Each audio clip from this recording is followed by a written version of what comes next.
So let's just jump right into it here, and I'll start with your team's decision in the first round of the draft. Trade out of 17 down to 16, and you wound up with Jahan Dotson of Penn State. What was the thinking about dropping down for that? Well, a couple of things was obviously to get a couple of extra picks. You know, to move from 11 to 16, we knew there was value, and we knew we could make a move that would help us. Secondly, you know, we had a good stack of players that were available. One of the guys in that group was Jahan, who we felt very, very good about.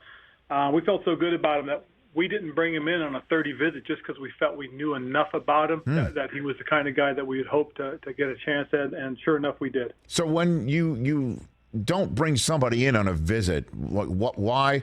Is that because you might signal an intention that you don't want signaled, kind of keep it under the radar? Is that you specifically do that? You know, he was the guy we didn't have really any questions on. You know, we had over six of our personnel there for his pro day. Mm-hmm. You know, they did a lot of background on him while they were there. We've done a lot of background on him throughout, and just felt that this was a guy we didn't have any questions on. So we didn't want to raise any flags as far as he was concerned. So we opted not to bring him in. Well, we spoke to James Franklin about a week ago, and he said he's one of the most talented guys he's ever been around, and he started talking about guys that he was around when he was a receiver coach for Green Bay back in the mid-aughts, as well as Godwin and others who have come through his midst. He talked Dotson up through the roof, Coach. Yeah, and that was one of the things that stood out was the number of people that were willing to talk to him and talk about him, and with the glowing reviews that we got. So we just felt, like I said, we just didn't need to go out and dive any further or draw any more attention to a young man like that. So that said, Coach, when you trade away the 11th overall selection to New Orleans and they draft Chris Olave, did at any point in time you look down at your phone to see if Terry McLaurin was texting you saying, what's up with that? You had a chance to get him a fellow Buckeye, and that didn't happen?